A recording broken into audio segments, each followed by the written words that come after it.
Jackson. He's going to say a few words. Edna, thank you very much for being here. You're so welcome. Thank you, baby. Good morning, everyone. Good morning. Did y'all have a good time last night? All right. I just wanted to say welcome to our city. I have been having some of your attendees to come and mingle with the National League of Cities Leadership Summit that is here in Savannah. We want you to come. And economic development is the engine that keeps communities together because you bring jobs to the community. I am just so proud of Trip and our economic development area, and I see Brent out there in our World Trade Center, because we are a team, and it has to be government working together. So I just wanted to say, hey y'all, come on, enjoy yourself while you're here. Spend a lot of money. That is how we grow, and we don't have to raise taxes on our residents. So thank you again. If we can be of any assistance, I'm in the hotel. I'm up in room. You see that table over there? They know my room number.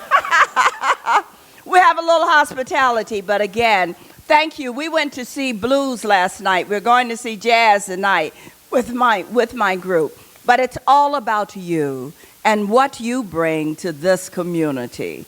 So to those of you that want to join us and go out to Forsyth Park, let me know. We're going to have jazz tonight in the park. Thank you so much. Thank you. Bye, baby. Hey, y'all. It's a great treat to have Jay Neely here today. Jay is Vice President of Law and Public Affairs at Gulfstream. He's off his new tour of recently being promoted at Gulfstream. Jay is a fantastic person. He's on the Board of Economic Development for the state. He's on the Board of Leadership Georgia. He's been with Gulfstream for 14 years. Before that, he was with a law firm in the big city of Atlanta. He is basically, in my opinion, the glue that keeps everything together at Gulfstream. So we're very fortunate to have Jay here today. And I just want to put this in perspective. I'm not trying to steal Jay's thunder, but what Jay has to share with y'all today is simply incredible, and it's an amazing economic development story when you think about the numbers and all the things that they have done. And one thing that Jay probably doesn't like to say, but I like to say over and over again, but if you can picture the Kia announcement on the west side of the state and look at those numbers and jobs, and you just basically pick that up and bring that over to Savannah. That's what's happened at Gulfstream since 2006. And Jay will get in more details about that. But we're on the phone probably 3 or 4 times a week. And I tell you, there's so much going on at Gulfstream, and we're just very blessed and thankful to have Gulfstream in Savannah. So Jay, thank you very much for being here today. Thank you, Trip. Yeah, I may need that. Let's do a mic check here. Is that working okay for everybody? All right. A couple things. One, when Tripp asked me to come over and speak to this group, I was thrilled. It's always a pleasure. But I have to admit, this is a little bit of a bait and switch. He did not tell me that I was following right on the heels of Mayor Jackson. And you know, while I will do my best, I cannot deliver the energy that Mayor Jackson delivers every time she's in front of a crowd. Always a pleasure to follow her, though. I want to tell you a story. And the story I'm going to tell you is as appropriate for this group as it is any group on the face of the earth. Because this story is a multi-chapter economic development success story. Absolutely textbook, right out of the textbook. So it's a fun story. So I hope you enjoy it with me, and forgive me at times. You will realize that in addition to what I do for my day job, I am a bona fide airplane geek and have been since childhood. So with that, let's kick it off. Let me start at the top. What I want to do is start at the top in terms of Gulfstream, what we are now, and then walk you through our history, talk some about our products, certainly talk about our expansions, particularly here in Georgia and elsewhere, and some of the other things that we do in the community that I think are very important both to Gulfstream and the community. So, Gulfstream is now and has been since 1999 a subsidiary of General Dynamics. GD, as probably most of you know, is one of the 5 largest defense contractors in the world. GEDA organizes its business into 4 operating groups that you see represented up here on the top left. Information systems, IS&T, that's radio, communication radios, communication networks, and quite frankly, a lot of spooky stuff that they don't talk about. I call them the Tom Clancy guys. They're a little strange when you talk to them, I have to say. Combat systems, which is in the middle, they make the M1 Abrams tank, near and dear to us at Fort Stewart, the Stryker armored vehicles, and a host of other armored vehicles, bullets, guns, and the like, all over the world. The armored divisions are by far the biggest in the U.S., Canada, and as of a few years ago, over in Europe. Headquartered out of Madrid, there are several European tank manufacturers that are now consolidated into GD. The Marine Systems Group, I call them the Consumer Products Division. They make fun things like nuclear submarines, destroyers. They call them surface combatants, but I call them destroyers. And then a slightly more friendly version out in the West Coast, they make cargo ships. The Aerospace Group today represents round numbers about $7 billion in revenue. The group, it's a lot easier to talk about the group now because we actually are a group.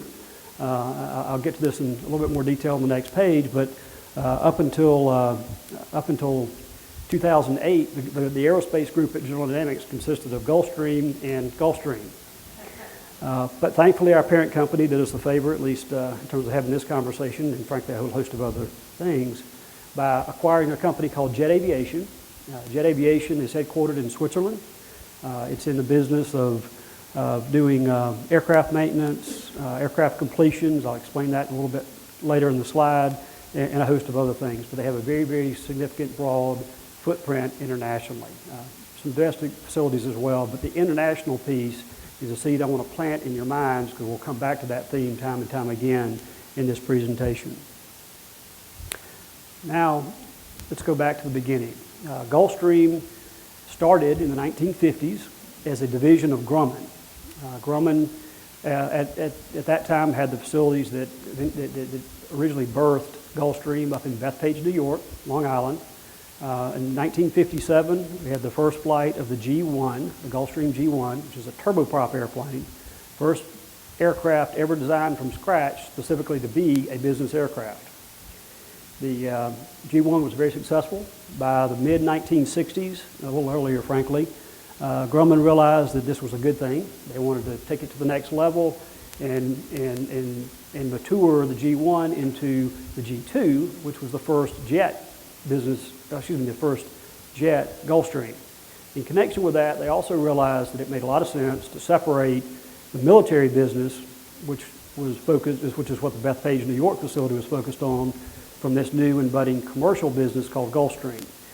So they went off looking for a new place. Now I'll tell you that there are lots of really, really good legends about how Gulfstream ended up in Savannah, and most of them have to do with fishing boats and Grumman executives and an occasional scotch and a cigar.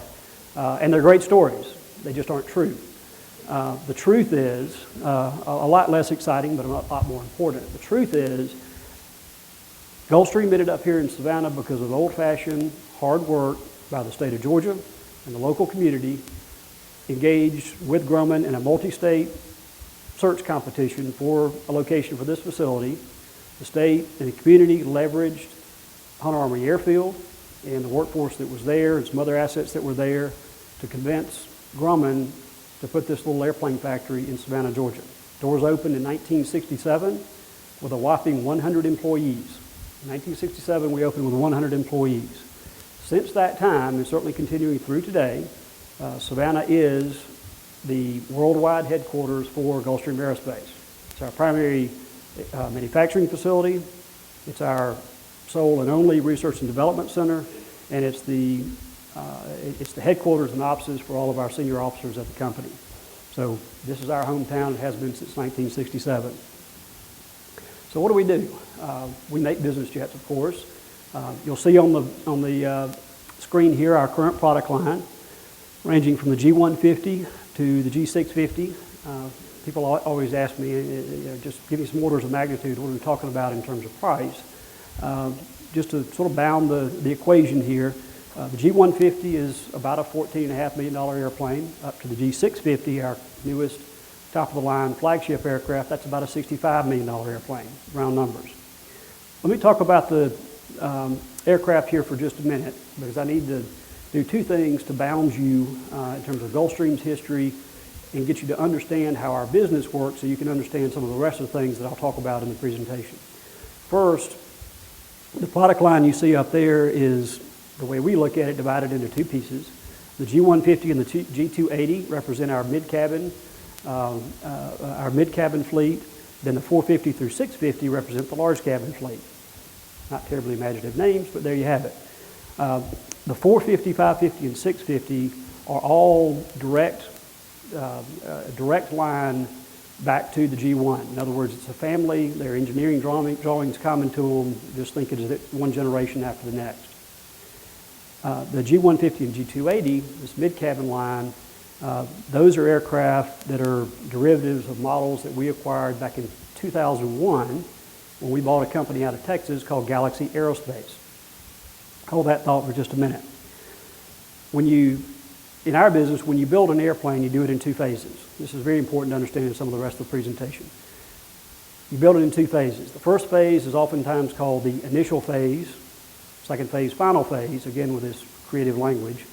But the initial phase and final phase, also oftentimes referred to as the green airplane phase and the final phase. The initial phase or green airplane phase is everything you need about the airplane to make it fly, but nothing that makes it pretty or comfortable.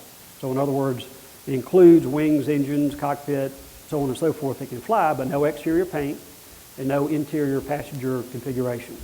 That's the initial phase or green aircraft. And by the way, they call it green aircraft, for those of you who have ever been out to the plant, because there's this absolutely hideous green corrosion treatment that's on the airplane that gives it its name. And in the history of Gulfstream, we've not yet once had anybody say, leave it that color. It's bad, even for an airplane geek like me. All right, so that's the first part. The second part, final phase or completions, is quite obviously exterior paint and the completions. For the large cabin airplanes, and we'll start with them because that's the direct line of children since the G1. For the large cabin airplanes, since 1967, with the introduction of the G2, every single one of those airplanes, without exception, has been built here in Savannah, Georgia, at the green aircraft stage. So that initial phase of the large cabin Gulfstream fleet since 1967 through and including today, 100% Savannah, Georgia. The completion phase for those airplanes is split up. And the reasons are driven by the vagaries of the manufacturing process and different cycle times and the like. But for the large cabin airplanes, we do the completions, that paint and interior, Savannah, Georgia, Brunswick, Georgia, Appleton, Wisconsin, Long Beach, California. The mid-cabin fleet, again, part of the products that we purchased in 2001 from the company in Texas. The green aircraft manufacturing phase for those aircraft is actually done under a subcontract agreement, granted a very big one, with Israel Aerospace Industries, or IAI. IAI builds the green airplanes for those two models in Tel Aviv, Israel. They're then flown from Tel Aviv to a Gulfstream facility in Dallas, Texas, where we do the paint and interior.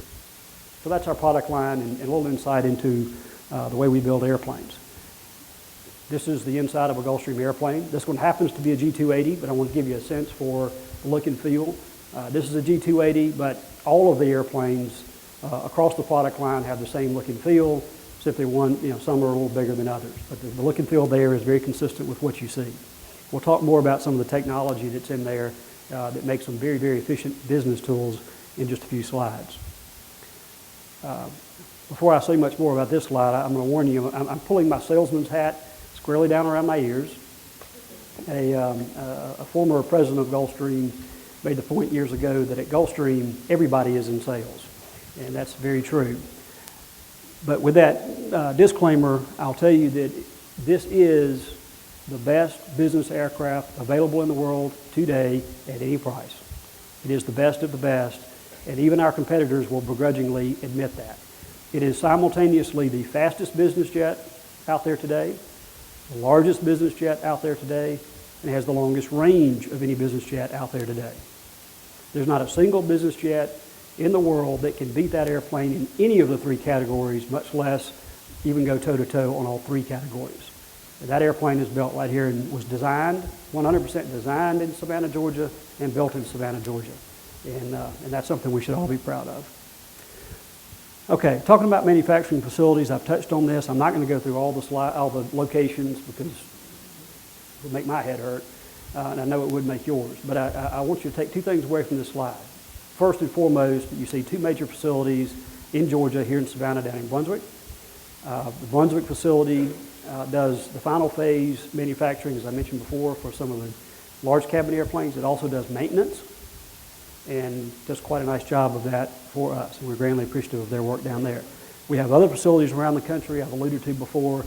I won't really go into that other than to note that worldwide, we'll talk about our employee population. Worldwide, we have over 14,000 employees now.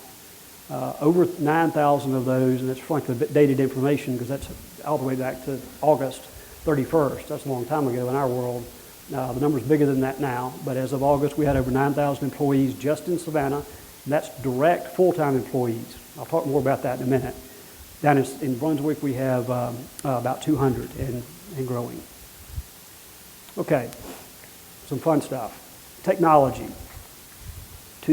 For our airplanes to do what they're designed to do, and that is to take primarily business people around the world and be efficient so they can grow their businesses, create jobs back home, and do those sorts of things that this audience understands quite well.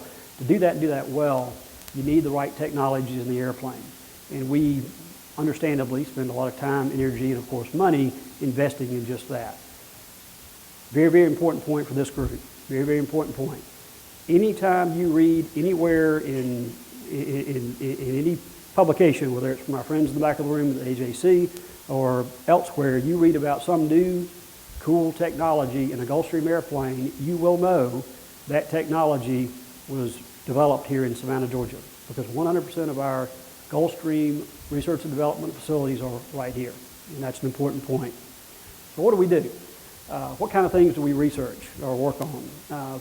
Of course, we work on things that come immediately to mind. How do you make a wing more efficient? How do you make the cockpit more effective and useful for the pilots, so on and so forth? Yes, we do that.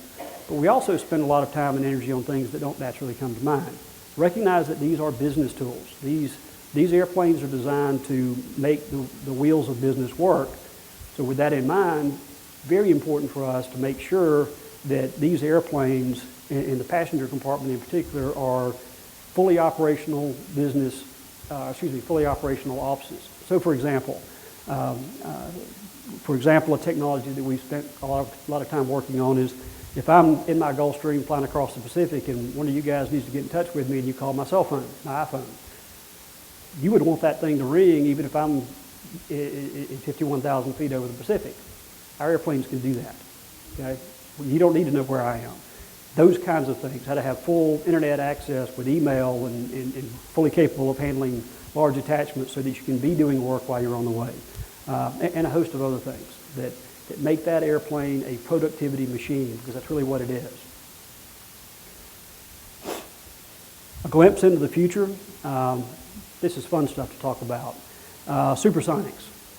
Before I say anything else, everybody listen carefully. Please do not walk out of this room saying, Jay Neely told us Gulfstream is about to introduce a supersonic Gulfstream airplane. I like my job. I will be fired and shot. That is not the case. We're not there yet, but I will tell you, and it's something we are very focused on. We are working hard on supersonics. Now, going supersonic in an airplane is not that hard by itself. Chuck Yeager did it in 1947. What's hard is going supersonic without a sonic boom. So, in fact, everybody in this room, given where we live, has heard a sonic boom, and if you're hearing those on a regular basis, it gets a little irritating. So the trick to making a commercially viable supersonic airplane, whether it's an airliner or a business jet, is how to make it go supersonic without a sonic boom, or at least without one that's perceptible to people on the ground. Because if you do the math and draw points, Los Angeles to Paris, but you have to drive subsonic across the U.S., it just doesn't make any sense. So we're working on it. On the far right-hand slide, if you can see it, looks like something out of Star Wars, but that is a real configuration that we have worked on, and something that's in some engineering drawings at Gulfstream. But again, not anytime soon, but it is something we're working on. right here in Savannah, Georgia, by the way. Getting to the last couple of segments of my presentation, product support. It's very interesting if you can build the world's most technologically advanced business jet, but if the boss gets in it to go somewhere and it won't crank, that's bad. They get very grumpy. When it won't crank, you can't get the parts to the airplane and get it fixed really, really quickly, they get really grumpy, and they don't buy airplanes anymore. So we, and frankly in contrast, surprisingly, to most of our competitors, we put a tremendous amount of focus on product support. And product support, by the way, is everything about the airplane experience from the day you get the keys to your new airplane and drive off the lot forward. Spare parts, maintenance, technical publications, etc. Because we put that much focus on it, part of that focus is having a very strong, robust, worldwide network of Gulfstream-owned maintenance facilities. We have a theory that we can do it better than anybody else. We built them and designed them after all, so we want to be the ones right there with our customers. I use the word worldwide.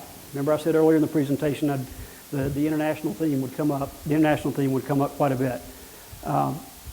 Our business has always been an international business because all the way back to the first Gulfstreams, one of the things they did best was fly across the respective ponds. And so that's always been a part of our business, but since 2001, the international piece has become the biggest piece of our business in several respects. And let me explain. If you go back, and that's in part explained, or in part, it very much explains some of the worldwide colors that you see on that chart. And these statistics I'm about to throw out at you are critical for Gulfstream, but they speak volumes about the world we all live in. Thomas Friedman had it right. The world is flat and getting flatter. From the Wright brothers through about 2001, Gulfstream's business, the business airplane industry, was about 80% North American sales, 20% everywhere else. 0102, little recession notwithstanding, 0102, we saw that starting to shift quite dramatically. By 2010, instead of 80-20, we saw about 40-60. 40% North America, 60% international. Really a little more international, frankly. That pendulum has swung back and forth since 2010, but its natural spot, at least for a while, will certainly be in that somewhere between 40-60 and 50-50 range. And that's not a testament to the North American market going down, it's a testament to the international market waking up, particularly the BRIC countries. Asia, China, most particularly Brazil, Russia, and some other places. So with that, we've had to learn how to be an international company, and I want to be sensitive to time, but I want to use this quote from a gentleman named Mark Burns, who's president of product support for Gulfstream, because I think it speaks volumes not just about Gulfstream's world, but Georgia's world as well. Mark's been with the company. He had just come back from China about 2 years ago, an extended trip, and called me in his office to give me some orders to go do some things. And he said, you know, Jay, I've been at this company for over 25 years, and I have always thought of us as being an international company.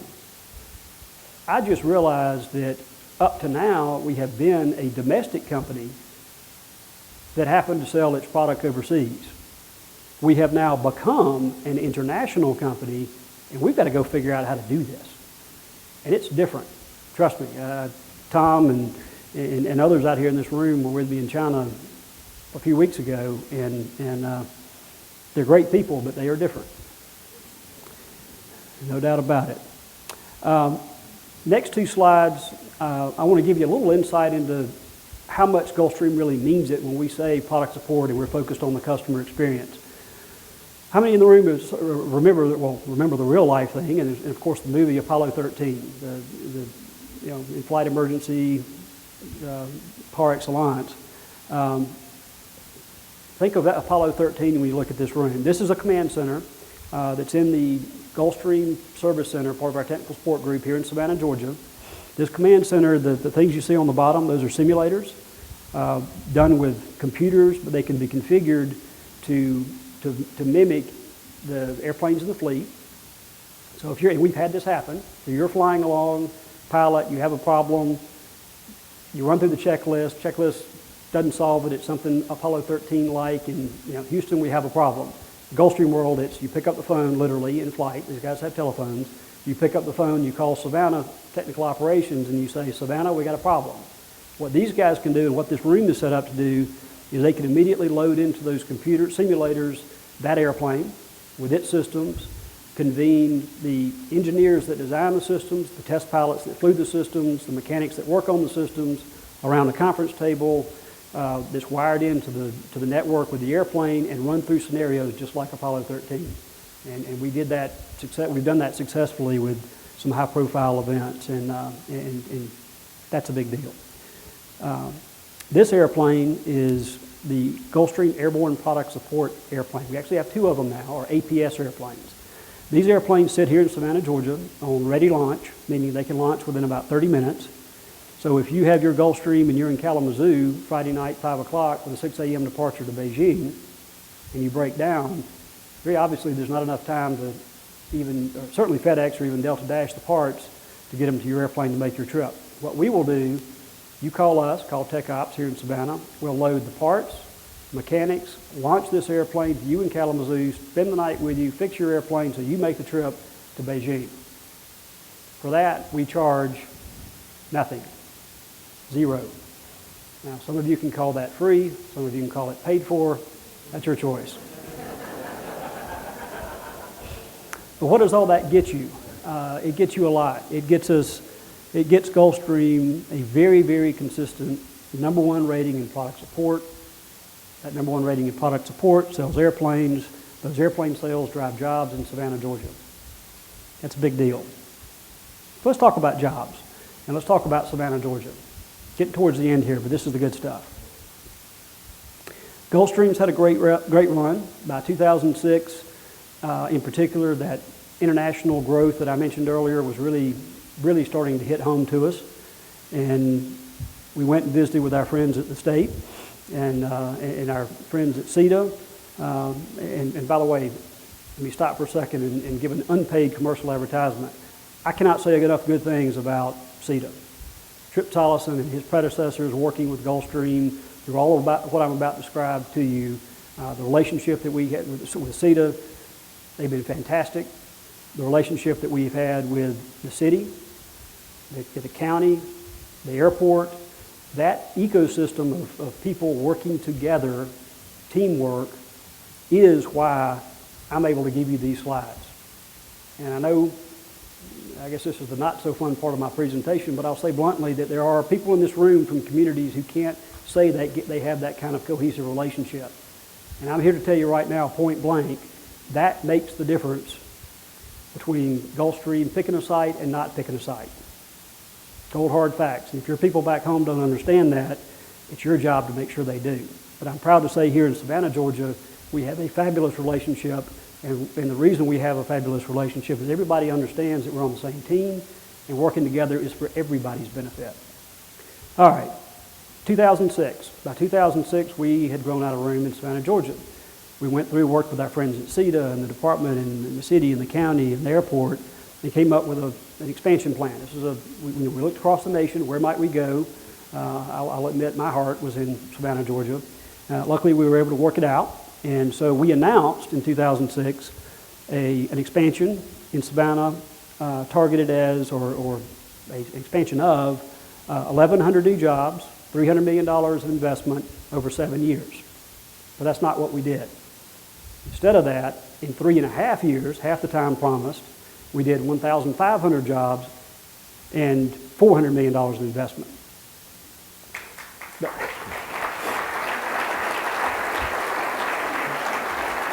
Thank you. And that's a testament to those groups that I described to you earlier. I see Ron back in the back. He's smiling like a Cheshire cat because he was right there in the thick of it. Both that one and the 2010 one, and 2010 one in particular, Ron, and some of the challenges that we had with that. But we'll leave those war stories for later. The 3.5 year period after 2006, I think everybody will agree, economically was not too sporty, but we did it anyway. By 2010, we were out of room again. So we went back through the drill, same song, second verse, multi-state, so on and so forth. Same team came back together, same team delivered, and we put us in a position to do another expansion announcement in 2010. But before I leave that, I want to point out two things here on the slide, and I almost get past them, and I apologize. Top right-hand corner, the picture, that's a picture of our new, through that expansion, although expanded further later, our new state-of-the-art research and development park here in Savannah out at the Crossroads Park. And on the bottom, you win a trivia question at your next cocktail party. The bottom, that's the new Gulfstream 680,000 square foot maintenance facility, service center here in Savannah. That is the world's largest business aircraft maintenance facility right here in Savannah. So I bet your buddies back home don't know that. 2010, again, same song, second verse. The announcement is 1,000 jobs, $500 million in investment over 7 years. Today, I stand in front of you as of August 31st, 2.5 years into that 7-year commitment to 1,000 jobs, and we're at 2,200 direct jobs.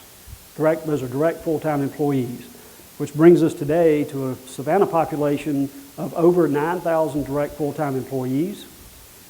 In addition to that, we have about 12 or 1,300 what people call job shoppers or contract employees. And on top of that, between 500 and 1,000 suppliers that work on campus in Savannah. People like Rolls-Royce with the engines, Honeywell with the cockpit, so on and so forth. So it's quite a big campus. Down in Brunswick, I've mentioned before, and I did want to include this in because that's that $9,200, not quite, 9,200 person employee job number that we have here in Georgia and growing. This is a bit of an eye chart, and I certainly won't try to go through every bit of it, but it gives you a sense, all those different colors. This is a sense of how we have the airport surrounded.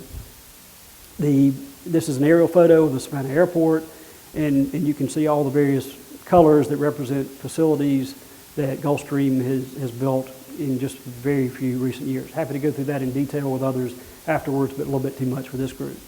Our growth has not been focused solely in, well, it has been focused in Georgia, no doubt, but it has not been exclusive to Georgia.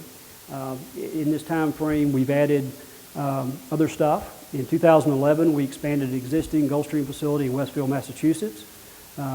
That was a $25 million 100-job expansion there. In 2011, we expanded a pre-existing Gulfstream facility in Luton, England, just outside London, added some new hangars and new employees. In 2012, we added a new facility down in Sorocaba, Brazil, which is outside Sao Paulo. Remember I mentioned Brazil, one of the BRIC countries, a big growing place for us, and of course, Beijing. We added a new service center in Beijing just at the end of last year. Last section, almost done, listen to a lawyer. Then I think we'll have a little bit of time for some questions. The community involvement, very important to Gulfstream, and I know very important to the community. It's important for us to be good corporate citizens because this is the community we live in, both as a company and individuals. My kids are growing up here, and so are the kids of all the other employees. So with that, I'm going to very quickly touch on these topics. I'm not, in this time available especially, I can't do it justice. For any of you who are interested in more details, please let me know, and I'll put you with the right people who can give you chapter and verse. Charitable support, United Way is certainly not the only, but one of our key charities. Each of the last 4 years, we've hit new successive all-time records for giving to the United Way, and I mean all-time record for them, gift size for them. It's been over $2 million per year combined Gulfstream employees and company, and we certainly intend to keep that going. Volunteer program, we have an internal Gulfstream program that lines up employees with volunteer opportunities in the community, or communities plural, not just Savannah, but across the country. Lots of fun, people bring their kids. Student leadership program, this is my favorite. Student leadership program focuses on taking at-risk kids in high school, that means at risk of not graduating, and that's a big problem, as you know, that has consequences that flow quite a bit past just the dropping out point. In a program that we started called the Student Leadership Program several years ago, we set up, it's essentially a mentor program. We bring in Stedman Graham to kick things off. Stedman Graham, as most of you know, is a very energizing educator and also happens to be Oprah Winfrey's boyfriend. But he's a very energizing educator, very passionate about this subject. We bring him in, get the kids kicked off. The details of the program are too much for this presentation, but put something in perspective. We cap it off for those students who make it all the way through to their senior year, or to the summer between junior and senior year, and that's 96% of the kids who go into the program, which I'm proud to say is a good number. I'm sad to say is not consistent with the overall Chatham County graduation rate. But we put those kids on airplanes and fly them up to either New York or D.C. for an experience. And Representative Kingston was with us in Washington here recently as we celebrated that program. Lastly, sustainability is critically important to everybody. We have LEED, L-E-E-D programs and a whole host of other things to focus on that, not just for our plant and facilities, but also for our airplanes. How do we make our airplanes more green? With that, I don't know how I'm doing on time, so y'all let me know. Got 5 minutes? Okay. I'll be happy to take questions, and the ones I don't know the answer to, I'll make up. Oh, yes, ma'am.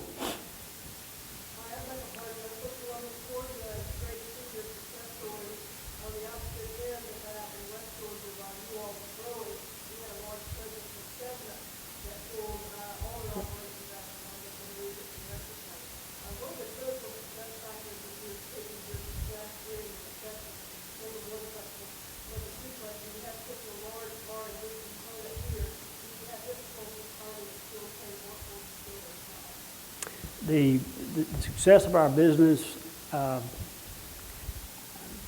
this may come across the wrong way, but I think it's very much driven by the quality of our products and the quality of our service, all of which is driven by the quality of our employees. We've got a very passionate workforce.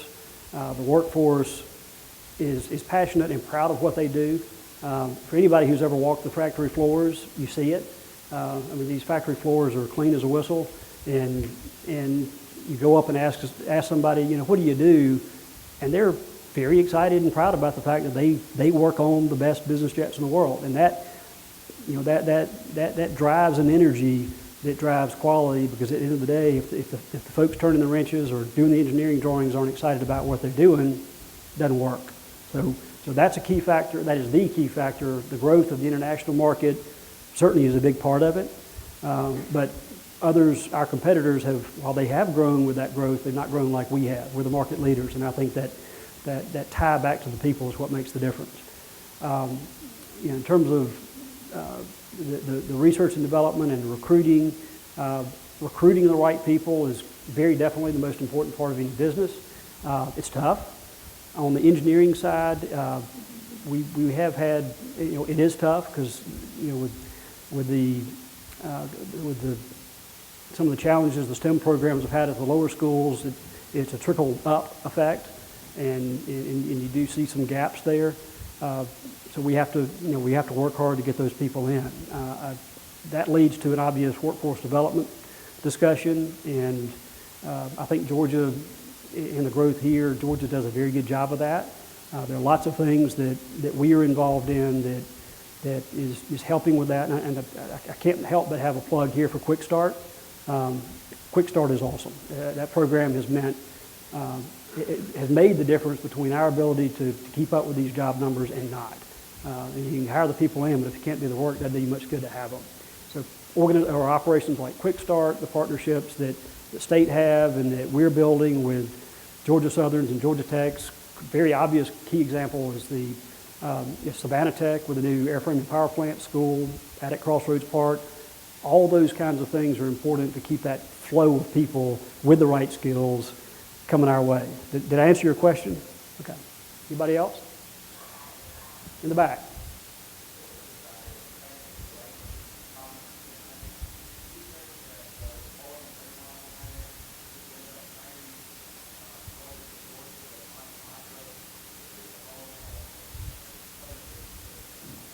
They're very similar skill sets, but I would put a slightly different spin on that phenomena. The phenomena being the Boeing plant in Charleston, some other Embraer, and some others down in Florida. And here's my spin: if you look at a map, and by the way, this is very similar to the whole car manufacturing situation. If you look at a map, there is developed or has developed, past tense, and further developing a high-tech aerospace corridor that runs from Charleston down through Georgia, Savannah, Brunswick, into Florida. And it's already there. This is not something that's coming. It's already there, but it's growing. If If you look at a map, who is centrally located between all those places? Georgia. So Georgia is a great place to attract the suppliers who are common to those facilities, and that's the norm in the industry. It's rare in our business, very rare in our business, for a supplier to be dedicated or even majority at one supplier. I'm sorry, at one customer, one OEM or manufacturer. So the opportunity, I don't see it as a risk. I see it as an opportunity for Georgia to continue the initiative that the governor indeed does have on aerospace, leverage the huge advantages that we have with, in no particular order, with Georgia Tech, Warner Robins, the huge infrastructure there, the facilities are already over in Columbus, and that workforce that's there, underutilized, I'm afraid, but it's there. The new engineering schools at Georgia Southern, Georgia Tech, of course, Quick Start, the new Savannah Tech A&P school, Eastman's A&P and flight schools there, so on and so forth. I mean, Georgia's in the catbird seat, to be perfectly blunt. That's a good thing, particularly for you guys. Okay, maybe time-wise, maybe one more question. How are we doing, Trip? Okay. Y'all tell me when to stop, or that you're tired of listening to me. Okay. Any more questions? I got one more question signed from the back. Going once, twice. So thank y'all very much for your time. Much appreciated.